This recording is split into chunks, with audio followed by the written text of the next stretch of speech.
Alerta Entrevista. Alerta Entrevista. Olha, eu praticamente todos os dias, infelizmente, anuncio aqui várias matérias sobre casos de pedofilia.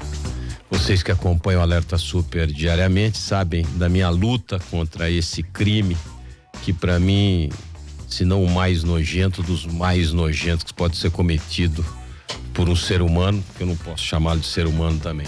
Eu tenho algumas posições que muitas pessoas são contra, mas vou sempre frisar que não merecem respirar o mesmo ar que eu respiro. Inclusive, eu sou um defensor de que se passe no Congresso uma lei que está lá parada há muitos anos, que é a castração química para esse tipo de marginal.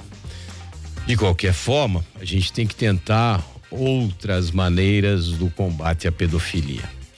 E o trabalho que o secretário de Desenvolvimento Social de Ibirité, Elias Silva, vem fazendo no município é algo digno de louvor, porque ele luta não só contra a pedofilia, mas também luta contra poderosos que muitas vezes estão envolvidos nesse crime.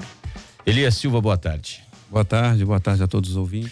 Elias, você está secretário de Desenvolvimento Social de Ibirité nessa última gestão, com o prefeito William. Sim, com o prefeito William Parreira, gestão 2017. Certo. E da onde que surgiu essa ideia de você encampar esse combate à pedofilia no município? Eu já atuo na defesa da criança pelo terceiro setor e dentro do segmento religioso e fui convidado a estar na pasta. Quando assumi, pegando os relatórios, eu me deparei com o número de casos muito alto e aonde ficava tudo parado por alguma situação de não saber o que fazer. A partir daí a gente começou então a atuar, entender melhor o fluxo e criamos então a rede de combate, uma rede de enfrentamento em parceria com a Polícia Militar, com a Polícia Civil, com o Judiciário, com a OAB e as demais secretarias, toda a gestão do Executivo e a Câmara Municipal da cidade. Só para o ouvinte poder ter uma ideia, Ibirité tem 200 mil habitantes? 200 mil habitantes. 200 mil habitantes. Você vê o tamanho do crime da pedofilia. Só na semana passada, 2 foram presos. 2. Só na semana passada. 2 pessoas foram presas. Um empresário, não sei do que, e um outro que seria motorista de van escolar e que nas horas vagas trabalhava como animador de festa de criança. Quer dizer, eles procuram sempre estar no meio e envolvidos com as crianças. O pedófilo, eu costumo dizer, o pedófilo é uma sombra. Ele é um predador e ele atua muito nos bastidores. Então ele sempre se camufla. Por exemplo, não existe pastor pedófilo, padre pedófilo. Existe pedófilo padre, pedófilo pastor. Então eles assumem esse papel, né? E começam então a ter como se diz, uma senha para aproximar das crianças. Então eles já sabem o que estão fazendo. Eles não são inocentes. Alguns discutem que é doença. Eu tenho a minha linha de pensamento, que é um vício. O pedófilo é um viciado em criança, né? E também compactuo também dessa ideia que deveria pensar-se em uma castração química e uma prisão de 30 anos, porque nós tivemos casos em Ibirité, teve semanas nós chegamos a ter 4 casos na semana. 4 casos. Tivemos crianças de 4, 5 anos. Tivemos situações de 3 irmãs sendo abusada pelo 2 abusadores diferentes, 2 padrastos diferentes em um ano, e a mãe conivente. Então nós temos situações assim, que eu considero alarmantes em Ibirité. O que me chama a atenção nesse tipo de criminoso é o seguinte: normalmente ele está muito próximo da vítima, né? Ou ele é padrasto, ou ele é pai, ou ele é tio, ou ele é primo, ou ele é irmão, ou ele trabalha com as crianças, ou ele está próximo, muito próximo às crianças. Não sei se ele já faz isso de caso pensado. Peraí, eu vou trabalhar aqui, porque aqui eu fico próximo do meu alvo, né? Ele fica buscando dessa forma. Mas você tem tentado fazer um trabalho também de conscientização com os municípios da região metropolitana, porque o bandido, ele não tem muro, né? Ele pode agredir em outros municípios também. Sim, ele migra. E ele, por ter já o conhecimento, qualquer pedófilo é conhecedor da lei. Ele sabe o que espera por ele. Então ele migra por causa da comarca. E a gente hoje está somando esforços com os municípios que fazem divisa. Então nós já temos uma abertura de Sarzedo, Mário Campos, Brumadinho, Betim. Nós temos uma abertura muito boa para a gente discutir junto e atuar junto, Contagem, toda a metropolitana, para somar esforços. Porque esse não é um trabalho de um município, é um trabalho de 2 municípios em conjunto, porque eles migram para esses municípios e cometem de novo Nós temos, esse mesmo foi preso em Esmeraldas, É isso que que eu ia abusou falar. das 3. Ele abusou das 3, mas ele cometeu o crime em Ibirité e foi preso em Esmeraldas. Foi preso em Esmeraldas, já com outras vítimas. Tem um agora, há 20 dias a um mês, que foi preso em Ibirité. Lá com uma criança de 4 anos e uma de 6. Ele é padrasto.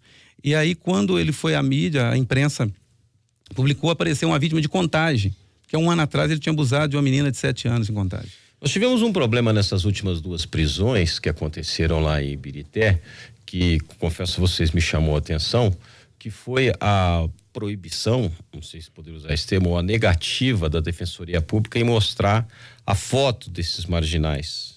Nós estamos aguardando, né? Conversamos lá com o delegado regional, a Polícia Civil é uma grande parceira, a Polícia Militar também da cidade, grandes parceiros, e o delegado regional, ele marcou uma coletiva para dar, né, o foco, né? Para apresentar.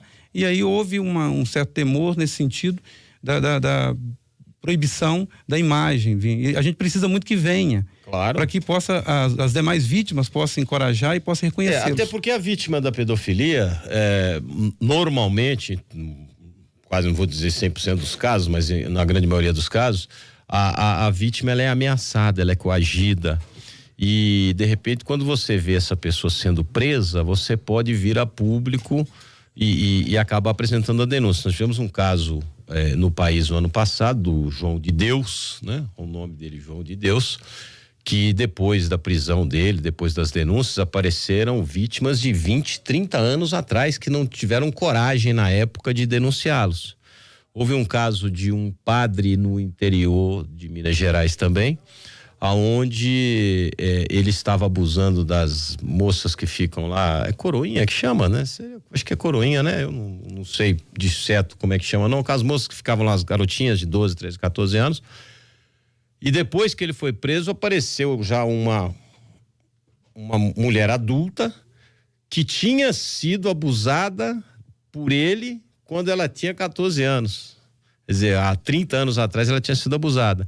E nos chamou a atenção dessa que foi abusada agora de 14 anos, é que o padre fez o batismo dela. O católico batiza quando nasce, né? Diferentemente do evangélico, que você batiza depois. Mas o católico tem aquela coisa de batizar logo quando nasce. Então ele foi o padre do batismo dela e depois de 14 anos ele abusou dela. Quer dizer, um crime nojento. Como você disse, não existe o padre pedófilo, o pastor pedófilo, o jornalista pedófilo. É o pedófilo que é jornalista, é o pedófilo que é padre, é o pedófilo que é médico, é o pedófilo que é empresário, é o pedófilo que é palhaço, animador de festa, como esse que foi preso. E a gente precisa dar uma resposta para a sociedade de alguma forma. A gente tem visto hoje as redes sociais aí, eu sempre brinco que tem o bônus e tem o ônus, né? Tem a parte ruim e tem a parte boa. Vocês pensam em fazer algum trabalho em função, de repente criar um aplicativo para as denúncias na região metropolitana? Vocês estão trabalhando pensando nisso? Nós estamos pensando em tudo que possa colaborar. A questão é a seguinte: depois que você coloca a cara por uma causa como essa, você fica marcado. Hoje eu sou testemunha disso. Hoje minha família não tem a mesma liberdade. Você sofre ameaça? Muita. Hoje eu ando sob escolta, colete à prova de bala, todos os cuidados devidos hoje eu tomo, principalmente por estar representando na cidade. A vida muda, porque eu ponho a cara em rede social, disco denúncia, valorizando o trabalho do Conselho Tutelar, da Polícia Militar, da Polícia Civil, do Judiciário, e os pedófilos, se ele tem coragem de fazer o que faz com uma criança, para ele nada é limite, nada é limite. Então já tiveram visitando a minha casa, já tiveram intimidando, já mandaram recado várias vezes. Essa situação ela só me fortalece, porque eu funciono melhor sob pressão. Mas eu acredito que com uma rádio como essa, quero até aqui parabenizar a Rádio Super, porque esse assunto ainda é um tabu no meu segmento religioso, dentro da estrutura política, porque criança não vota e criança não é dizimista. Então isso não é prioridade ainda no nosso país. E me diga uma coisa, você evidentemente sabe quem são essas pessoas que o ameaçam. Sim. O difícil é comprovar isso, né? Já tem uma linha de investigação, né? Eu sempre digo o seguinte, brota. Pedófilo, principalmente numa cidade como Ibirité, que não tocava-se no assunto antes, eles brotam. Então, quando você consegue prender 2, aparece 4. É incrível. Não sei se existe na rede que eles se comunicam, se eles se fortalecem um ao outro, ou se isso é porque eles, por temer a ação policial e do judiciário, eles começam, então, a querer intimidar quem coloca a cara para... Mas funciona pela causa, eu acredito que a gente vai alcançar aquilo que é necessário. No caso de pedofilia, normalmente, quando se envolve até meninas, né? Tem a delegacia da mulher também, né? Tem lá em Ibirité? Tem. Quem é o delegado responsável? O delegado doutor Wellington. Doutor Wellington. Vou pedir ao Gustavo Lameira para que entre em contato com o doutor Wellington, Gustavo, para que a gente possa trazê-lo aqui, se possível, amanhã no programa, para a gente saber das prisões, para a gente saber como é que estão os tipos de prisão que são feitas, porque é muito difícil você prender um pedófilo em flagrante. Acontece, mas não é tão fácil assim você conseguir esse tipo de prisão. E de qualquer forma saber como é que você pode converter esse tipo de prisão para que ele fique aguardando a prisão até o julgamento dele, que ele fique preso, né? Eu acho que deveria ter aí até uma lei para isso, né? Se é pedófilo, que aguarde preso e que se aumente a pena, né? A pena é muito pequena. Isso favorece muito. Eu tenho percebido, por exemplo, que isso tem favorecido a ação do pedófilo em geral, e essa questão do flagrante, eu já cheguei a discutir isso de forma muito forte na cidade, com o judiciário. Eu sei que os juízes, os promotores só estão cumprindo o papel deles, mas uma vez eu indaguei, será que é necessário pegar um pedófilo em cima de uma criança, a cena, para que possa realmente ter a certeza? Depois você tem a validade, né? Você tem um laudo do ML, você tem a constatação médica, você tem o relatório da polícia, a ocorrência, o relatório do conselho tutelar, as testemunhas, né, que narram o comportamento da criança, o técnico, o psicólogo, a gente colocou todo o corpo toda a estrutura para ajudar a vítima. E aí eu falei, só se tiver que pegar ele em cima, né, da criança, para que a gente possa ter certeza. Em alguns casos, realmente, a gente chegou a ter noites perdidas em choro, porque a gente pensava, poxa, será que tem que pegar o flagrante mesmo para que tenha a pena necessária, né? Tá certo. Eu queria aqui parabenizar você, Elias, o secretário de Desenvolvimento Social de Ibirité, por esse trabalho contra os pedófilos, e aí já não é só de Ibirité, acaba sendo um trabalho não só da região metropolitana, porque nós dizemos, esses marginais, eles migram, né?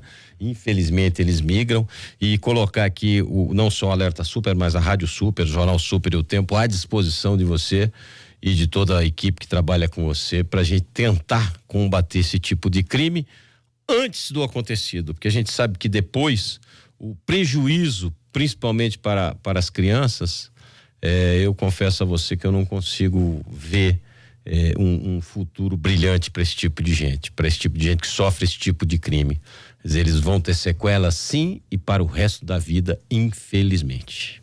A marca, e a gente, é muito grande a marca, e a gente tem falado das palestras em escolas, em igrejas, aonde abre as portas, né, em entidades, seja ela segmento terceiro setor, religiosa, falando sobre isso, dos perigos e dos riscos. Eu tenho esses dias trabalhado muito com as mães solteiras, porque conquistar uma mulher, mãe solteira, é conquistar o filho ou a filha dela. Sim. E o pedófilo sabe disso. Não que todo padrasto é pedófilo, mas tem que ser um cuidado maior pela carência, pelo momento que está vivendo, para que se tenha realmente saber quem está colocando dentro de casa. Nós temos um número muito grande de padrastos, de pedófilos que se travestidos de padrastos, estão abusando de criança. Eu não sei se existe um ranking disso, mas pelo menos pelas matérias que a gente apresenta aqui, como disse, praticamente todos os dias, a grande maioria são padrastos. A grande maioria são padrastos. Queria agradecer a sua participação aqui, Elias Silva, secretário de Desenvolvimento Social de Ibirité, e nos colocar à disposição para esse trabalho que você vem fazendo, e parabéns por gostei do termo que você usou. Eu gosto de trabalhar sob pressão. Sim, funciona melhor funciona melhor com e pressão. Agradecer também o prefeito William Parreira, que tem dado essa liberdade para que a gente possa fazer um bom trabalho nessa gestão que a gente está representando. Falando nisso, convide o prefeito William também para vir aqui. A gente traz ele aqui também para falar sobre como está o município de Ibirité, um município que eu tenho tanto carinho por ele, pelo povo de Ibirité, apesar de morar umas pessoas lá que o xodó da vida, mas tudo bem. Brincadeira, viu, gente? O xodó trabalha conosco aqui e é morador lá de Ibirité. Obrigado, Elias, um abraço. Obrigado Deus abençoe.